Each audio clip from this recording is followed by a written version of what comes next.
chose promise, chose due. L'histoire nous rappelle qu'il y a bientôt 4 ans de cela que le train voyageur qui faisait le bonheur de beaucoup de Burkinabés entre Ouagadougou et Abidjan, ce bonheur s'est nettement stoppé depuis 4 ans à l'avènement de la pandémie à Covid-19 qui a entraîné la fermeture des frontières avec la Côte d'Ivoire. Alors depuis lors, l'espoir de beaucoup de Burkinabés s'est estompé.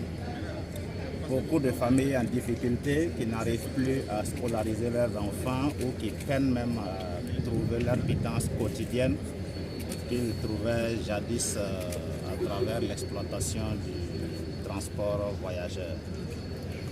Alors à l'avènement du gouvernement du MPSR2, les plus hautes autorités ont entendu ce cri de cœur de la population et ils ont pris l'engagement.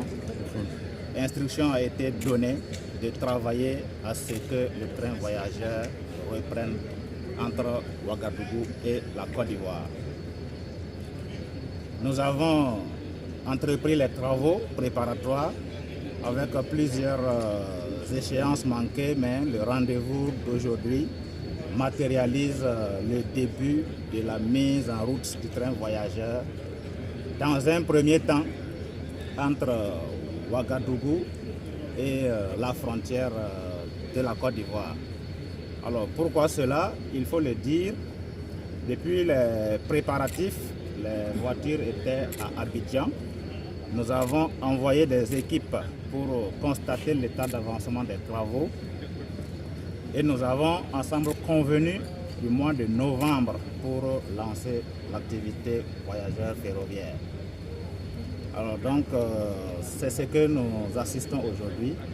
On s'arrête à la frontière parce que il nous est revenu, en tout cas jusqu'à l'heure actuelle, les autorités ivoiriennes ne nous ont pas officiellement saisis, quand bien même ils font partie intégrante de l'autorité concédante que constitue conjointement le Burkina Faso et la Côte d'Ivoire. Alors il nous est revenu que la partie ivoirienne dit ne pas être prête pour la reprise du train voyageur dans les conditions actuelles.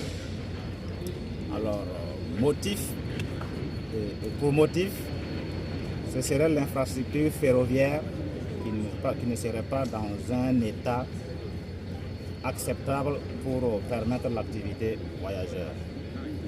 Alors c'est ce que nous avons appris du concessionnaire à travers une correspondance que lui auraient adressée les autorités ivoiriennes. Nous en prenons acte et nous travaillons à pouvoir lever ces boulots d'étranglement avec l'autre partie de l'autorité concédante, donc la partie ivoirienne, pour permettre dans les semaines à venir au train de siffler de Ouagadougou jusqu'à Abidjan, au grand bonheur des populations.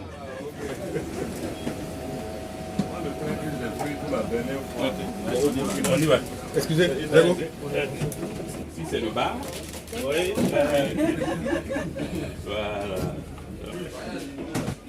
Alors ça, c'est les deuxièmes classes qui ont fait l'objet des travaux de remise en état. Okay. Voilà. C'est sur ces deux voitures-là qu'il y a eu les travaux. D'accord. Voilà. Donc, c'est deux voitures.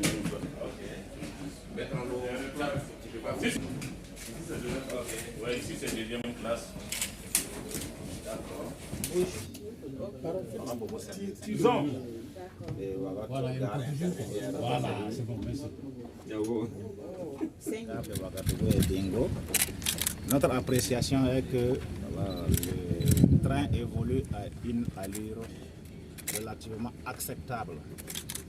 Et donc, nous pensons qu'on peut opérer le transport voyageur, bien sûr, en allant à l'allure qui permet de minimiser les risques.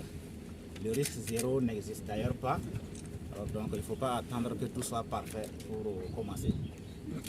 Je crois que c'est un début. Nous allons travailler à l'amélioration des conditions d'exploitation et d'opérationnalisation du transport voyageur par le train. Je vous remercie. Bravo.